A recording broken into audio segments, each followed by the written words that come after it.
오늘 가정축복 가운데 경제축복입니다. 하나님은 경제에 대한 놀라운 계획을 가지고 계십니다. 여러분, 자본주의 세상을 우리가 살아갑니다. 돈은 피와 같고 생명과 같은 거죠. 자본주의 세상에서는 돈이 거의 목숨과 같습니다. 공산주의 사회에서도 돈이 중요한 것은 매 한 가지입니다. 남녀노소에게 돈이 중요한 건 매 한 가지입니다. 그리스도인들도 인생의 대부분을 돈 버는데 사용하고 있습니다. 시간의 대부분을 돈 버는데 사용하잖아요. 학생들도 앞으로 돈을 벌기 위해서 열심히 수많은 시간들을 공부를 하고 있습니다. 성도님들도 직장이나 사업이나 돈을 버는데 수많은 시간들을 대부분 투자하고 있습니다. 근데 성경에는 이 물질에 대해서, 돈에 대해서 엄청나게 많은 말씀을 하고 있습니다. 여러분, 돈에 대한 말씀을, 물질에 대한 말씀에 이 비율을 따진다면 성경의 분량이 엄청납니다. 근데 교회에서는 전하는 자도 부담되고 받는 사람도 부담되기 때문에 면피합니다. 그냥 모른 척 이렇게 모른 척 한단 말이죠. 그러니까 다른 영역에는 믿음을 적용하기 때문에, 예수 생명의 능력이 막 흘러가기 때문에 믿음을 적용하기 때문에 그 부분에 응답을 받아요. 근데 어디에 응답을 못 받는 거예요? 물질적인 분야만큼은 하나님의 통치가 없는 거예요. 주님이 주인이신데 우리가 하나님의 종이 되고 하나님의 친구가 되고 또 하나님의 상속받는 자녀가 되고 하나님의 그리스도의 놀라운 예비 신부가 되어져서 친밀한 가운데 인도받아야 되는데, 다른 영역에는 믿음을 적용하는데 물질의 영역만큼은 내 마음대로 하는 거예요. 내 생각대로 막 해버리는 겁니다. 내 마음에 내키는 대로 막 해버리는 겁니다. 그러니까 뭐가 안 되느냐? 물질 영역만큼은 하나님의 복이 없는 거예요. 늘 어려운 거예요. 오늘 가정에서 뭘 해보게 됩니까? 경제의 비밀을, 믿음을 적용하면서 오늘 살리고 회복되는 역사가 일어나게 될 줄로 믿습니다. 첫 번째입니다. 하나님께서는 우리의 재정적인 성공도 계획하십니다. 주님이 우리를 부르셨는데 그리스도 안에서 재정적인 성공도 계획하고 계신 거예요. 예수님께서 우리 대신 십자가에서 가난의 저주를 짊어지심으로 우리가 예수님의 그 부요함을 갖게 되어졌습니다. 성경의 사실을 한번 보겠습니다. 물질에 대한 사실, 고린도후서 8장 9절입니다. 우리 주 예수 그리스도의 은혜를 너희가 알거니와 부요하신 이로서 너희를 위하여 가난하게 되심은 그의 가난함으로 말미암아 너희를 부요하게 하려 하심이라. 자, 예수님이 영적인 가난만 짊어지셨습니까? 주님은 십자가에서 가난해지신 겁니다. 의도적으로 선택하신 거예요. 자, 절대적인 가난을 십자가에서 경험하셨습니다. 우리의 부가 영적인 부입니까? 그거밖에 없을까요? 자, 에베소서 1장에 보니까 하늘의 신령한 복을 받았어요. 신령한 복밖에 없습니까? 여러분, 신앙이 제대로 들어간 분들 한번 보시기 바랍니다. 그 개인들 한번 보세요. 그 가문들 한번 연구해 보세요. 민족들 한번 연구해 보시기 바랍니다. 믿음이 들어간 개인들 삶이 윤택해집니다. 예수를 1년, 2년, 3년, 5년, 10년, 20년, 30년 믿으면서 인생이 윤택해지는 거예요. 그리고 많은 물질을 가지고 뭐합니까? 하나님 나라 확장하는데 쓰고 수많은 사람에게로 물질을 흘려보냅니다. 남에게 영광이 되는 거예요. 이 복이 넘쳐가지고 요셉처럼 막 흘러 넘치는 거예요. 다른 사람에게 복이 되는 사람이 됩니다. 다른 사람에게 짐이 되는 사람이 아닙니다. 예수를 제대로 믿으면 어떻게 됩니까? 다른 사람에게, 가문에 있는 다른 일원들에게, 그리스도 안에 있는 수많은 다른 사람들에게, 세상에 있는 수많은 사람들에게 짐이 되는 사람이 아니라 어떻게 됩니까? 복이 되는 사람이 됩니다. 뭐하고 똑같이 됩니까? 욥처럼 됩니다. 막 칭송하는 거죠. 내게 가장 어려울 때, 내 인생이 가장 어려울 때 그 어려운 사람에게 하나님의 사랑을 증가하고 물질을 공급해주는, 하나님 살아계시네? 이걸 공급해주는 공급자가 되는 겁니다. 물질을 통한 하나님의 통로가 되는 겁니다. 그 응답을 믿는 자에게 하나님 예비하신 겁니다. 저와 여러분의 가난을 주님이 십자가에서 짊어지고 가신 거예요. 그리고 우리에게는 부요함을 주시는데, 이 부라는 것은 영적인 부뿐만 아닙니다. 육신적인 부도 포함되어 있는 겁니다. 예수님이 절대적으로 가난하게 되셨는데, 그 때문에 우리가 풍성히 쓰고 남에게 나눌 만큼 부유함을 갖게 된 겁니다. 우리는 부유해졌다가 가난하게 될 수 있습니다. 인생이 이렇게 높낮이가 있기 때문에 그렇게 될 수 있습니다. 그러나 부자로 있다는 것은 영속적인 의미를 가집니다. 우리가 그리스도의 십자가로 말미암아 영적인 부, 육신적인 부 이런 것도 이미 가지고 있다는 것은 이게 영원한 거예요. 고린도후서 8장 9절은 이 뭘 통해 또 우리가 확실히 알 수 있습니까? 고린도후서 9장 8절입니다. 여러분 이 물질적인 분야에 대한 성경에 대한 확실한 그 메시지는 고린도후서 8장과 9장에 너무나 사실적으로 나와 있습니다. 사람의 말을 들으면 안 돼요. 하나님 말씀하시는 게 우리에게 뭘 예비하시는가, 그리스도 안에서 어떤 축복을 예비하시는가, 어떤 복이 있는가, 이걸 보려면 고린도후서 8장과 9장을 봐야 되는데 그 핵심적인 구절이 뭡니까? 고린도서 8장 9절과 9장 8절입니다. 고린도후서 9장 8절 보면, 자, 예수님께서 가난의 저주를 짊어지셨다는 것을 입증합니다. 하나님이 능히 모든 은혜를 너희에게 넘치게 하시나니, 모든 은혜입니다. 이는 너희로 모든 일에 항상 모든 것이 넉넉하여 모든 착한 일을 넘치게 하려 하심이라. 하나님은 인색한 분이 아니세요. 하나님의 백성들에게 풍성하게 넉넉하게 늘 주시는 분입니다. 이게 바로 넘치도록 주시는 거예요. 하나님 뭘 할 수 있습니까? 여기 고린도서 9장 8절 보니까 하나님이 하실 수 있는 것에 대해서 나오는데 뭡니까? 넘치도록. 자, 여기에 물을 부으면 넘치잖아요. 계속 부으면 넘칩니다. 넘치도록. 이게 바로 하나님 하실 수 있는 겁니다. 근데 고린도서 9장 8절의 은혜는 우리가 뭔가 자격이 있어 받는 게 아닙니다. 뭘로 받습니까? 은혜로 받는 겁니다. 하나님이 주시는 이 모든 것은 뭡니까? 영적인 거든 물질적인 거든 은혜로 받아들이는 거예요. 우리가 믿을 때 은혜로 받아들이는 겁니다. 에베소서 2장 8절, 너희는 그 은혜에 의하여 믿음으로 말미암아 구원을 받았으니. 에베소서 2장 8절에 이 은혜라고 하는 것은 저와 여러분의 재정적인 기반입니다. 은혜가 임하는 거예요. 물질적인 분야에도 은혜가 임하는 것입니다. 우리의 재정적인 토대가 뭡니까? 에베소서 2장 8절에 은혜입니다. 구원도 은혜고 물질도 은혜입니다. 하나님께서는 우리가 지상명령을 수행해야 되기 때문에 하나님 나라 확장하고 전 세계를 살리고 지역을 살려야 되기 때문에 그 일을 위해서 우리에게 물질이 필요하다는 것을 알고 계십니다. 우리가 왜 물질을 가지고 있어야 됩니까? 왜 돈을 벌어야 됩니까? 왜 많은 물질을 하나님이 우리에게 넘치도록 주실까요? 내 인간적으로 잘 먹고 잘 살도록? 나만 잘 먹고 잘 살도록? 그게 아닙니다. 뭐 합니까? 이게 흘러 넘쳐가지고 다른 사람에게 물질이 흘러가는 거예요. 요셉의 복이 이스라엘 12지파에게로 흘러가는 것처럼 저와 여러분이 받은 이 물질의 풍성함이 뭐합니까? 흘러가는 겁니다. 다른 나라로 흘러가는 거예요. 군데군데로 막 흘러가는 거예요. 교회 안에 다른 사람들에게로 막 흘러가는 것입니다. 그래서 우리는 돈 벌어서 뭐 하는 겁니까? 남은 주려고 하는 겁니다. 내가 막 가지려고 하는 게 아닙니다. 여러분들이 식사를 하시면 얼마나 많이 먹겠습니까? 오늘 우리 어떤 성도님께서 상추, 부추를 뭘 하셔가지고 언제 보니까 보약처럼 맛있더라고요. 하여튼 입에 막 딱딱 붙게 얼마나 소스를 열심히 잘 만드셨는지. 자, 아무리 먹어도 많이 못 먹습니다. 여러분이 프랑스산으로 해가지고 저 고급 호텔 가가지고 계속 먹으면 어떻게 되죠? 제가 예언합니다. 죽습니다.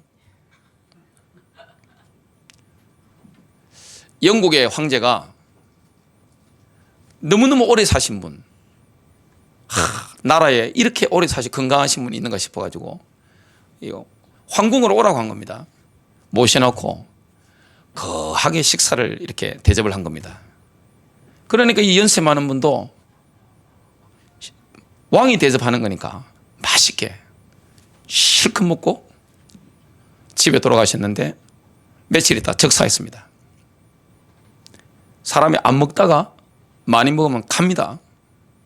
프랑스산, 이탈리아산, 뭐 미국 뉴욕에서 수입해 와도 여러분들 어릴 때 먹는 그거 안 잡수면, 그걸 드시지 않으면 어떻게 됩니까? 건강 다 망치는 거예요. 얼마나 많이 먹겠어요? 내가 많이 먹으려고? 주님이 왜 우리에게 물질을 주십니까? 우리에게는 물질이 있어야 될 이유가 있기 때문에 누가 돈을 가지느냐 이게 너무 중요한 겁니다. 왜냐? 줘야 될 때가 굉장히 많은 거예요. 물질을 흘려보내야 될 때가 굉장히 많은 거예요. 써야 될 때가 너무나 많은 거예요. 그리고 주님이 우리 호주머니에 물질을 주면 이게 하나님 나라를 위해서 복이 되는 거예요. 그 때문에 물질을 주는 거예요. 저는 목회하면서 대부분의 교인들은 먹고 살 만큼만 있어야 된다, 그 생각을 하고 있습니다. 왜냐? 돈이 생기면 타락합니다. 여러분, 시커먼 차로 차를 갈아타면 부인 하나 더 생길 가능성이 있습니다. 세상 사람들이 가장 두려워하는 겁니다. 자, 사람이 인생의 목적 없이 내가 돈이 생기면 내가 잘 먹고 잘 사는 게 아니라 남을 이롭게 만들어야 되겠다. 주님 나라를 위해서 내 남은 생에, 짧은 인생이기 때문에 물질을 내가 흘려보내야 되다. 이 중심이 없는데 물질을 받으면 어떻게 됩니까? 그건 저주입니다. 근데 올바른 동기를 가지고 있단 말이죠. 하나님 나라, 이 복음을 내가 전해야 되겠다. 그리고 수많은 사람들을 키워야 되겠다. 이 중심을, 올바른 중심을 가지고 있는데 물질은 어떻게 됩니까? 나를 위해 쓰지 않습니다. 흘려보내버리는 겁니다. 물과 같은 거예요. 그럼 어떻게 됩니까? 하나님이 계속 주시는 겁니다. 교회마다 또 어떤 가정이나 어떤 사업체나 물질이 계속 오는 데가 있습니다. 왜 그렇습니까? 올바로 쓰기 때문에 그렇습니다. 잘 벌고 잘 관리하고 제대로 써야 이 물질이 막 도는 겁니다. 막히면 어떻게 되죠? 물질이, 돈이라는 것은 엄청난 에너지이기 때문에 그거 감당 못할 만큼 가지면 어떻게 됩니까? 타락하거나 그것 때문에 죽는 거예요. 독이 되는 거예요. 근데 믿음 있는 사람, 올바른 동기와 중심을 가지고 있는 사람에게 물질은 어떻게 됩니까? 그 물질 때문에 많은 사람들이 하나님이 나를 잊지 않으셨네. 야, 하나님이 이렇게 나를 생각하시네. 그 물질을 공급받아서 주님께 찬양하고 눈물 흘리며 감사하게 되는 겁니다. 저와 여러분이 그 응답을 평생 남은 생에 누리게 되시길 바랍니다. 올바른 믿음을 행사하는 자에게 재물 얻을 능력을 주신다고 신명기 8장 18절에 말씀합니다. 내 하나님 여호와를 기억하라. 그가 내게 재물 얻을 능력을 주셨습니다. 하나님은 믿음의 사람에게 재물 얻을 능력을 주시는 겁니다. 재물이 붙는 거예요. 물질이 붙어야 됩니다. 이같이 하시면 내 조상들에게 맹세하신 언약을 오늘과 같이 이루려 하심이더라. 여러분, 신명기 28장 47절에 보면 누구에게 풍족함이 막 옵니까? 하나님을 기쁨으로 섬기는 사람. 이스라엘 백성들은 이걸 못했기 때문에 저주를 받았던 것을 보게 됩니다. 큰 두 번째입니다. 물질 행동을 누리고자 한다면 재정적인 분야에 믿음을 행사해야 됩니다. 여러분, 이 물질 행동을 누리고 싶다면 하나님을 1순위에 놓아야 됩니다. 하나님이 넘버원이 되어야 되는 겁니다. 여러분, 물질을 주시는 분이 누구십니까? 하나님이십니다. 자, 오늘 이게 약물이란 말이죠. 굉장히 오랫동안 달인 물인데 좋은 겁니다. 제가 마셔보겠습니다. 이건 누가 주신 거예요? 우리 교회 성도님이 가져오시지만 이거 하나님이 주신 겁니다. 오늘 점심때 여러분 입으로 들어온 그 쌀, 밥 한 톨, 그 상추, 부추, 오늘 보니까 뭐 반찬이 많던데 그 모든 게 누가 주신 거죠? 가져오신 분은 사람입니다만은 우리 입에 넣어주신 분 누구십니까? 하나님이십니다. 물질의 주인이 누구십니까? 하나님이십니다. 우리 신자는 이 세상에 속한 사람이 아니에요. 하늘의 영역에 속해 있는 사람이에요. 영적 차원에 속해 있는 사람이에요. 그러면 그 영적 차원에서 우리가 이 땅에서 풍성하게 누리고 다른 사람에게 물질을 흘려보낼 수 있도록 물질의 영역에도 하나님이 초자연적으로 역사하시는 거예요. 이게 바로 믿음인 것을 보게 됩니다. 우리는 하나님을 섬길 것인가 아니면 만몬을 섬길 것인가, 이걸 선택해야 됩니다. 세상은 뭘 섬깁니까? 만몬신입니다. 자본주의 자체가 돈 있는 사람이 왕이니까. 우리나라에 가장 힘센 사람이 누굽니까? 대통령이 아닙니다. 대통령은 감옥에 가 계십니다. 새로운 대통령 별로 힘이 있어 보이지 않습니다. 재벌입니다. 자본주의 세상에서는 돈을 가장 많이 가진 사람이 가장 강력한 권력자입니다. 세상이 그렇단 말이죠. 그러니까 사람들은 어디에 줄 섭니까? 왜 권력을 가지려고 하죠? 돈이 생기잖아요. 경제가 다 정치잖아요. 정치가 다 경제잖아요. 여러분 정치판을 모르는데 어떻게 경제를 움직일 수 있습니까? 못 움직입니다. 정치 따라서 돈이 움직이잖아요. 왜 돈을 가집니까? 쾌락을 위해서. 인간 별거 없어요. 다 똑같습니다. 이게 중심이 안 돼 있으면 어떻게 됩니까? 돈을 많이 가지면 그 돈 때문에 망한다는 것을 수없는 교인들을 보면서 저도 봤고 세상 사람들은 말할 것도 없습니다. 돈이 많은 게 복이 될까요? 무조건 많으면 복이 될까요? 자, 머니가 들어오면 좋겠습니까? 그건 저주입니다. 내가 감당이 안 되는데, 그릇이 안 되는데 돈과 권력이 왔다? 그 저주입니다. 하나님이 우리에게 뭘 인정하기를 원합니까? 내가 어떤 영역에 속해 있는지, 내가 하나님 나라에 속해 있는지, 이 땅 세상은 만몬이 움직이는 세상입니다. 돈을 가지면 엄청난 일들을 할 수 있습니다. 보이지 않게. 우리는 세상에 속한 사람이 아니에요. 물질의 영역에서도 뭘 사용해야 됩니까? 믿음을 사용해야 되고, 나의 주님이 누구냐? 저와 여러분의 주님은 예수 그리스도입니다. 성삼위 하나님이시잖아요. 그러면 물질의 영역에도 하나님의 주권을 인정해야 됩니다. 내게 물질을 주시는 분이 누구신가? 제가 20대 초반에 신학교를 다니고 뭐 돈이 별로 없잖아요. 그러니까 집에 가면 아버지께서 이거 써 하면서 100만 원도 주시고 뭐 몇십만 원도 주시고 그렇게 하셨습니다. 궁금해하시는 게 한 가지 있었습니다. 너 혹시 내가 준 돈을 가지고 교회 11조 갖다 바치냐 그러시더라고요. 11조 갖다 바쳤겠어요, 안 바쳤겠어요? 당연히 바치죠. 아버지께서 주셨지만 하나님이신 겁니다. 이 옷 누가 주신 거죠? 하나님이 주신 거예요. 머리 어제 깎았는데 누가 깎게 하셨죠? 하나님이 은혜로 허락하신 거예요. 모든 것은 우리가 먹고 입고 모든 생활하는 물질적인 분야에도 우리 하나님의 통치를 믿는 거예요. 마태복음 6장 24절 아무도 두 주인을 섬길 수 없나니 이는 그가 한 주인을 미워하고 다른 주인을 사랑하거나 마음은 한 곳에 집중됩니다. 두 곳에 집중 못 돼요. 혹은 한 주인을 떠받들고 다른 주인을 업신여길 것이기 때문이라. 너희가 하나님과 만몬을 겸하여 섬길 수 없느니라. 예수님이 이렇게 말씀하신 겁니다. 돈 따라가지 마. 돈이 너를 따라오도록 해야 된다. 하나님을 1순위에 놓아라. 우리의 재물을 가지고 하나님을 공경할 때 우리의 창고와 포도즙 틀이 헐로 넘칠 것을 주님이 말씀합니다. 잠언서 3장 9절부터 10절입니다. 내 재물과 내 모든 소출의 첫 열매로 주를 공경하라. 그리하면 내 창고가 가득히 차고 내 포도즙 틀이 새 포도즙으로 터져 넘치리라. 재물을 가지고 하나님을 공경하는 방식이 뭡니까? 첫 열매입니다. 가장 좋은 거, 가장 싱싱한 거. 하나님께는 뭘 드려야 됩니까? 내게 있어서 처음 나온 거, 가장 좋은 것을 우리가 하나님 아버지께 드리는 거예요. 이 놀라운 겁니다. 자, 우리는 우리의 돈으로 물질을 가지고 하나님을 공경할 수도 있고 하나님을 업신여길 수도 있습니다.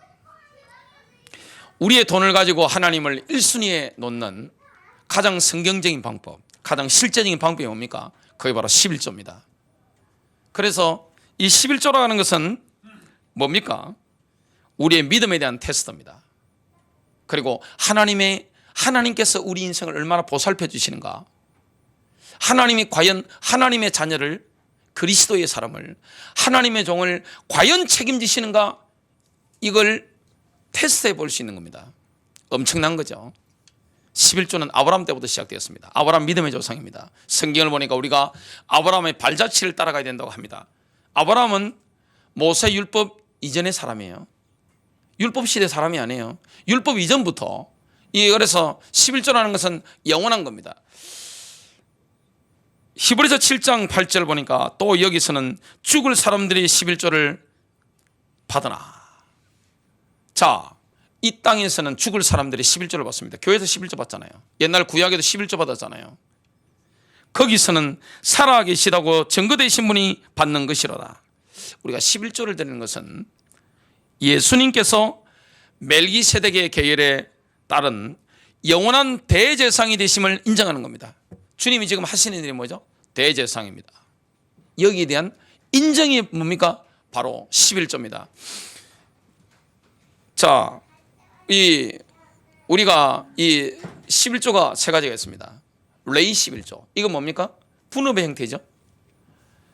구약의 12지파 중에 레이 지파는 땅을 주지 않았습니다. 왜냐? 이 한쪽에 집중해야 되니까. 그래서 레이인들의 생계비가 뭡니까? 그게 바로 11조입니다. 두 번째는 뭘 들었습니까? 절기 11조를 들었습니다. 절기라는 건 뭐죠? 유월절, 오순절, 초막절이죠. 수장절이라고 하는데 이 세 절기 때 뭐 한 겁니까? 매년마다 절기 11조를 드는 겁니다. 또 구제 11조가 있습니다. 구제는 3년마다 한 번씩 들었는데 하나님이 가장 생각하는 사람이 누구였죠? 3년마다 옛날에 경제생활 안 되는 사람들, 외국인들, 또 고아와 가부입니다. 지금 시대와 좀 다르죠? 경제생활 안 되는 이런 분들을 주님이 이렇게 하신 겁니다. 그래서 물질의 영역에도 뭡니까? 공평하게 흘러가는 겁니다. 이 생명의 원리입니다. 하나님 나라라는 것은 뭡니까? 나 혼자 다 먹는 게 아니에요. 오늘 옷을 입는데 보니까 몇 년 전에 이거 산 옷인데 몇 년 전에 산 옷인데 이게 다른 데는 괜찮은데 허리가 부응을 한 겁니다. 허리가 부응을 했어요. 이 양복이 몇 년 됐는데 다른 데는 괜찮은데 허리만 부응한 겁니다. 이거 딱 제가 이거 허리띠를 이거 딱 걸고 나니까 조금 밥을 먹고 나니까 숨쉬기가 조금 곤란한 겁니다. 여러분 혼자 다 드시라고 하나님 많은 물질을 주실까요? 그렇지 않습니다. 하나님은 뭐 하는 겁니까? 이 물질의 영역에도 생명의 원리입니다. 혼자 다 먹으면 같이 못 살아요. 뭐 하는 겁니까? 흘려보내는 겁니다. 같이 도는 거예요. 그러니까 어떻게 됩니까? 함께 혜택을 다 누리는 거예요. 이 세상은 누가 돈 봅니까? 이거 좋은 사람, 머리 좋은 사람들이 돈 봅니다. 그리고 정치 흐름에 예민한 사람들 딱 보면 알잖아요. 이쪽으로 딱 서면서 그런 사람들이 다 돈 봅니다. 돈을 다 벌 수 있는 게 아니에요. 무조건 열심히 한다고 돈 봅니까? 그렇지 않습니다. 버는 사람 있단 말이죠. 교회 안에서도 하나님이 특별히 물질을 맡기는 사람들이 있습니다. 많은 물질을 막 주는 사람들이 있습니다. 특징이 뭡니까? 써야 될 때가 있기 때문에 그렇습니다. 하나님이 쓰도록 이렇게 막 맡기는 겁니다. 자, 하나님이 우리에게 풍성히 공급하시는데 받는 것에 감사하는 정도가 아닙니다. 주는 복을 풍성히 누리도록 많은 물질을 주시는 것을 보게 됩니다. 그래서 우리가 뭐 해야 됩니까? 많이 하나님께로부터 받으려고 하면 많이 드리는 겁니다. 이게 뭡니까? 심는 원리입니다. 씨앗을 뿌리는 것 같습니다. 고린도서 9장 10절에 보니까 심을 것도 누가 주십니까? 하나님이 주시는 것이고 누가복음 6장 38절 보니까 이게 원리입니다. 주라 그리하면 너희에게 줄 것이니 준다는 것은 뭡니까? 하나님께 드리는 것이고 다른 사람에게 나누는 겁니다. 곧 후히 되어 누르고 흔들어 넘치도록 하여 너희에게 안겨주리라. 돈을 내 돈을 쥐고 있는 사람에게는 하나님 돈을 안 줍니다. 줄 수가 없어요. 하나님이 이게 무조건 아끼고 막 진단 말이죠. 하나님 여러분에게 물질 주지 않습니다. 돈이라는 것은 뭐합니까? 하나님이 흘려보내도록 물과 같은 겁니다. 이 생명에 올린 것을 보게 됩니다. 그래서 물질을 가지고 항상 누구를 생각해야 됩니까? 가난한 사람 생각하시기를 주님의 이름으로 축복합니다. 어려운 사람을 늘 헤아리시기를 주님의 이름으로 축복합니다. 그게 주님과 통하는 겁니다. 하늘과 하나님 보좌와 통하는 게 뭡니까? 어려운 사람을 생각하는 그 마음, 이 마음이 하나님께 통하는 거예요. 그것도 바로 기도인 것을 보게 됩니다. 곧 후일되어 누르고 흔들어 넘치도록 하여 너희에게 안겨주리라. 너희가 헤아리는 그 헤아림으로 너희도 헤아림을 도로받을 것이니라. 이게 믿음인 것을 보게 됩니다. 믿음이 없이 어떻게 하나님께 드리고 다른 사람에게 나눌 수 있습니까? 여러분 물질의 영역에 믿음을 행사하는 축복이 되시길 바랍니다. 세 번째입니다. 올바른 재정 목표를 설정하는 것은 응답의 그릇을 준비하는 겁니다. 여러분, 재정에 대한 관리 책임이 누구에게 있습니까? 우리에게 있습니다. 하나님께 있는 게 아니에요. 하나님은 저와 여러분에게 풍성함을 허락하시고 이 관리 책임을 우리에게 주신 것을 보게 됩니다. 여러분, 무책임한 건 믿음이 아닙니다. 무조건 믿습니다. 말이 됩니까 그게? 자, 무책임한 거, 내가 관리도 제대로 못하는 거, 학생이 공부 안 하고 무조건 믿는다. 말이 됩니까? 이 학생들 앉아 계신데 아니잖아요. 그거는 여러분, 건강에 대한 것도 마찬가지고 물질에 대한 것도 마찬가지고 이 특히 물질에 대해서 하나님이 우리에게 관리 책임을 맡기신 겁니다. 하나님은 우리가 말씀의 기준을 가지고 예산을 편성하는 것을 기뻐합니다. 반드시 뭐 해야 됩니까? 예산 편성해야 됩니다. 이거는 굉장히 성경적인 원리입니다. 누가복음 14장 28절, 너희 중에 누가 망대를 세우고자 할진대, 건축물이죠. 자기의 가진 것이 준공하기까지에 족할런지 먼저 앉아 그 비용을 계산하지 아니하겠느냐? 자, 여러분, 건물 지으려고 하면 이거 얼마 들겠다 딱 나오잖아요. 계산이 서야 진행하잖아요. 계산하잖아요. 예산을 안 세우고 건물 지을 수 있습니까?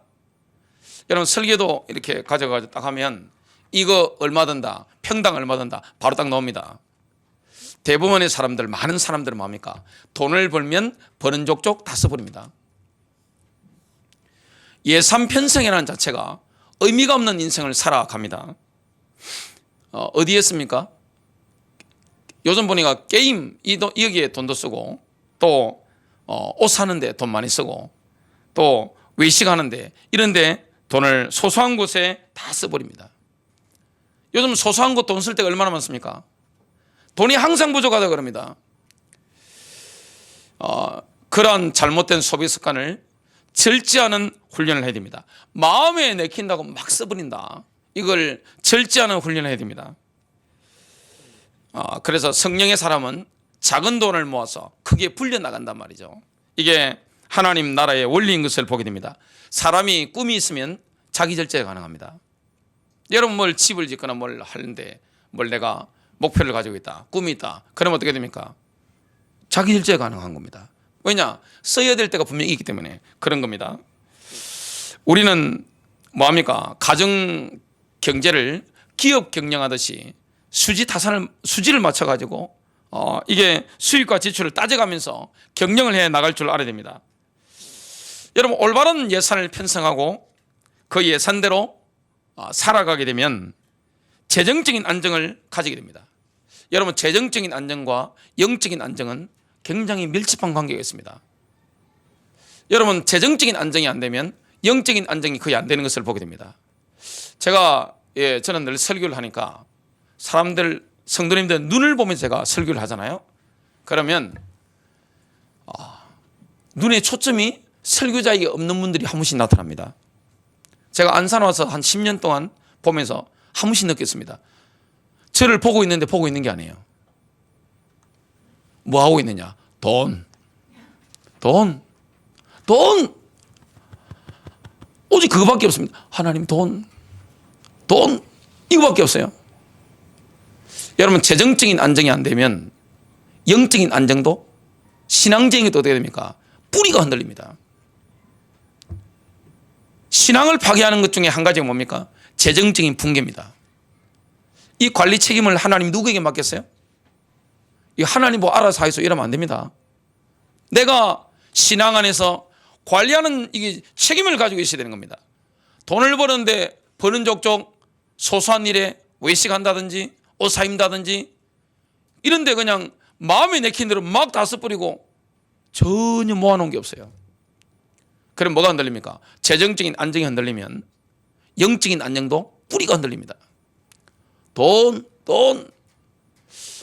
어떤 성도님들이 그랬습니다. 교회를 수십 년 동안 다니는 분들인데, 목사님 설교가 안 들렸습니다 오늘. 왜 그러시냐고 하니까 돈. 오직 돈. 여러분, 이 경제적인 기반이 흔들려버리면 설교가 안 들어요. 기도 생각하려고 해도 안 된다니까요. 책임이 누구에게 있는 거예요? 하나님께 자꾸 뒤집으시지 마세요. 나에게 관리 책임이 있는 겁니다. 예산 편성을 해야 되는데 구체적인 예산 편성을 해야 됩니다.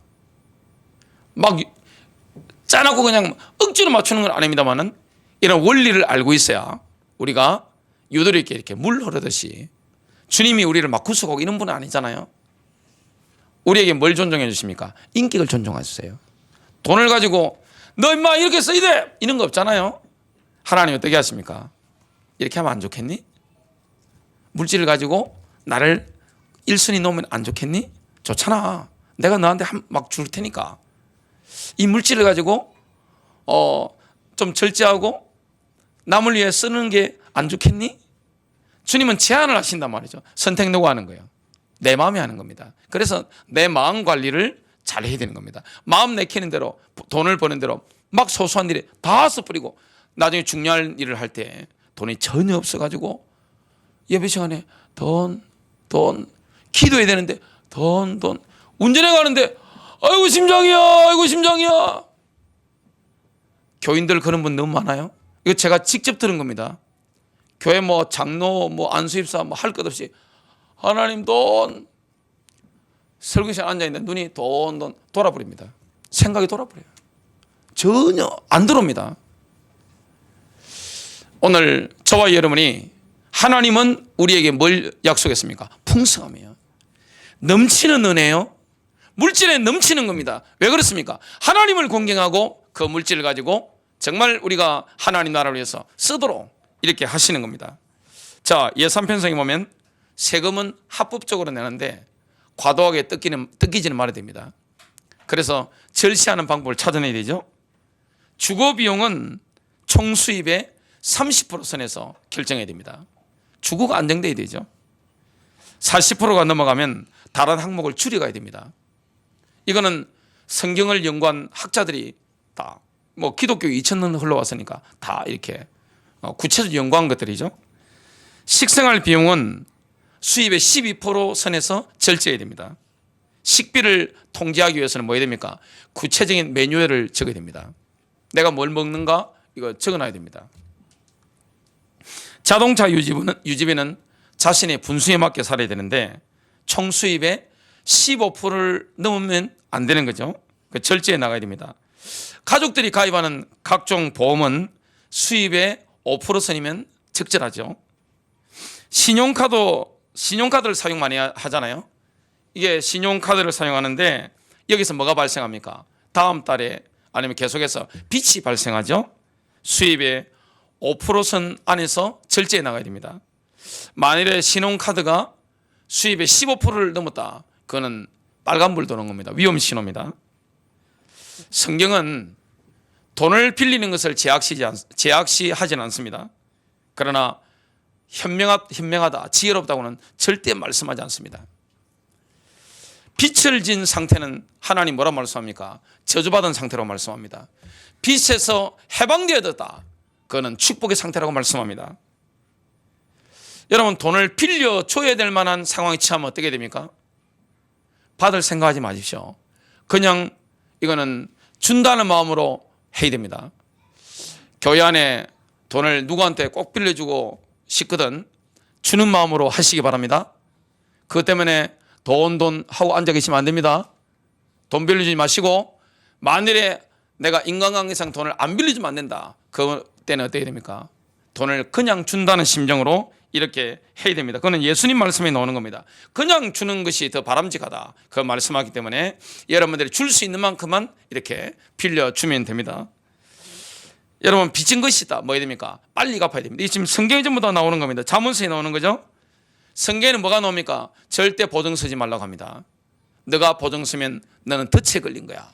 여러분, 덫에 걸린 거 봤습니까? 짐승이 몸부림칠수록 어떻게 되죠? 더 쪼여듭니다.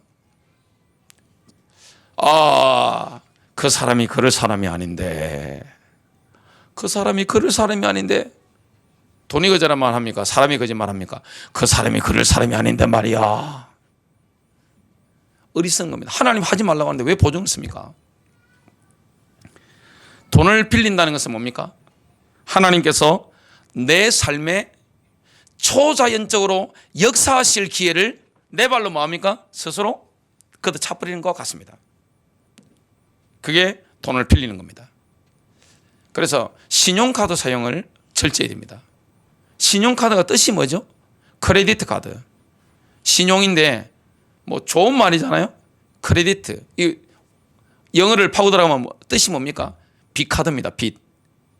나를 빚쟁이로 만드는 게 뭡니까? 신용카드입니다. 그냥 기분 좋게 내 돈처럼 사용하잖아요.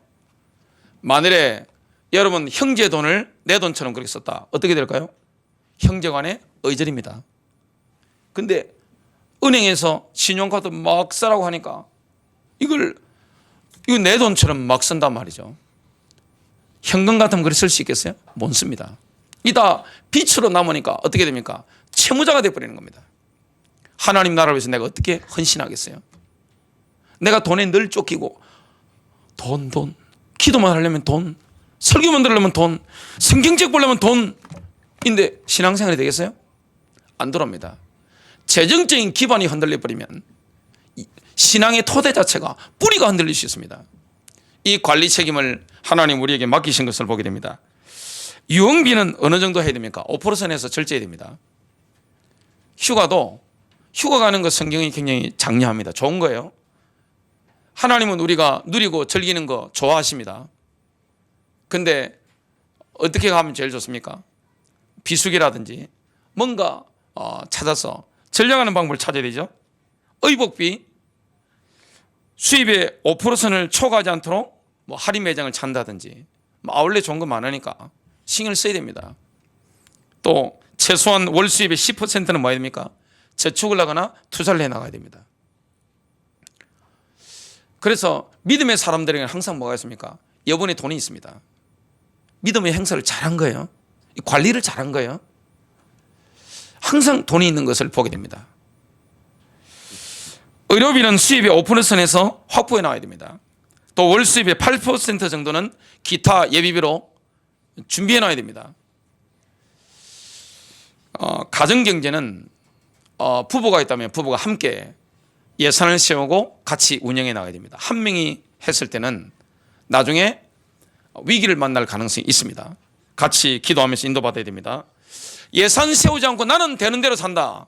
경제 자립을 포기하겠다는 선언입니다. 경제 자립이 안 되면 어떻게 됩니까? 신앙생활이 제대로 안 돼요. 장로님 한 분이 그러시더라고요. 심장에 파스 붙이고 돈. 설교 들어갈까요? 말씀 안 들어갑니다. 여러분 돈에 막 쫓겨가지고 돈 하고 있으면 하늘의 메시지가 아무리 쏟아져도 뚜껑 딱 닫아버리면 끝입니다. 안 들어갑니다. 들리질 않아요. 말씀이 들리질 않아요. 여러분이 너무너무 돈 해버리면 어떻게 됩니까? 설교가 전혀 들리지 않는 겁니다. 성경 봐도 안 들어옵니다. 기도 되겠어요? 안 되게 되어 있습니다. 결론 맺습니다. 하나님을 거래 대상으로 만들면 안 됩니다. 가장 위험한 신앙이 뭡니까? 자판기 신앙입니다. 하나님께 내가 이거 돈을 갖다 자판기 넣듯이 막 넣으면 로또 터지듯이 터질 걸로? 성경에 그런 거 없어요. 올바른 중심이 되어야 됩니다. 돈을 사랑함이 일만 나게 뿌리다. 아이고 그럴 사람이 아닌데. 그랬어. 돈 앞에서는 부모도 죽이잖아요. 아내도 남편도 죽이잖아요. 형제끼리도 배신하잖아요. 돈이라면 어떻게 됩니까? 교회도 팔아먹습니다. 하나님 명예도 팔아먹을 수 있는 게 뭡니까? 돈입니다. 저는 많이 봤습니다. 하나님은 돈에 대해서 순진무구하게 말씀하지 않습니다. 돈 따라가지 말라고 합니다. 탐욕을 따라가면 반드시 망합니다. 성경이 말씀하고 있는 거예요. 하나님을 따라가고 하나님을 1순위에 놓고 섬기고 관리를 믿음 안에서 제대로 해나가면 어떻게 됩니까? 내 분수가 있단 말이죠. 분수. 사람 분수가 있잖아요. 자, 분수에 안 맞게 차를 타면 좋겠어요? 분수에 안 맞게 핸드백을 들고 다니면 좋겠어요? 한 번은 가능하겠죠? 지속이 안 됩니다. 내가 가진 역량과 분수가 있단 말이죠. 내 분수에 맞게 하나님 나라 시민이고 대한민국 시민으로서 내 분수에 맞게 절제하고 여러분 헌금생을 제대로 한 11조를 제대로 드리고 헌금생을 제대로 한 나라들마다 부강해졌습니다. 이게 막스 베버의 이 자본주의에 대해서 프로테스탄트와 자본주의에 대해서 책을 적었는데 나와 있습니다. 하나님이 이렇게 역사하는 거예요. 여러분 교회 안에 자세히 한번 보시기 바랍니다. 믿음으로 살고 물질을 가지고 하나님을 공경할 줄 알고 하나님 나라 위해서 필요할 때 내 돈을 내어놓을 줄 알고 어려운 삶에서 정말 바라지도 않고 그냥 내가 줄 줄 알고 관리 책임을 가지는데 내가 절제하면서 이렇게 살아가는 가정들 한번 보시기 바랍니다. 부유해요. 재정적으로 안정이 딱 되어 있기 때문에 어떻습니까? 신앙생활도 탄력 있게 쫙 나갑니다. 인생에 뭐가 없습니까? 어려움이 없어요. 늘 돈에 찌달리고 롤러코스터 타듯이 위기를 만나고 이 하나님 기뻐한다고 생각하세요? 그렇지 않습니다. 물질의 분야도 생명의 영역입니다. 생명이 약동하는 겁니다. 하나님은 우리가 늘 돈에 찌들려 가지고 하나님 돈 이렇게 하는 걸 기뻐하지 않아요. 가난의 저주를 짊어지신 것입니다. 우리에게 풍성함을 나눠 주신 겁니다. 그래 우리가 뭐 해야 됩니까? 물질의 영역에서 믿음을 적용하는 겁니다. 믿음을 적용하는 거예요. 선택은 누가 하는 겁니까? 내가 하는 겁니다. 교회 다닌다고 되는 게 아니에요. 내가 믿음을 적용하는 겁니다. 내가 믿음의 선택을 하는 겁니다. 그런 영적인 선택입니다. 관리 책임 누구에게있습니까? 나에게 있는 겁니다. 예, 관리를 잘할 줄 알아야 됩니다. 하나님이 주신 거잖아요. 물질 주시는데 이거 관리를 잘해야 되잖아요. 하나님 우리 몸을 주시는데 관리 잘해야 되잖아요. 그리고 자파기 신앙이 굉장히 위험한 겁니다. 반드시 낙담합니다. 교회 떠납니다. 그리고 신앙 안 잘합니다. 물질의 주인이 누구십니까? 하나님이십니다. 우리에게 영속적인 부유함을 주시면 누구십니까? 그리스도의 십자가입니다. 그리고 하나님을 1순위에 놓으십시오. 관리 책임은 누구에게있습니까? 우리가 늘 돈만 수준노처럼 붙잡고 있다 그건 관리가 아니에요. 하나님은 우리가 이 땅에서 행복하게 가족들과 함께 아니면 이웃들과 함께 이렇게 여유있게 누리며 살아가기를 원합니다. 막 위축되고 막 돈 막 하고 이걸 원하는 게 아니에요. 하나님 백성이 행복하게 물질의 영역에서도 믿음을 적용하며 살기를 원합니다. 여러분 승리하시기를 주 예수 이름으로 축복합니다.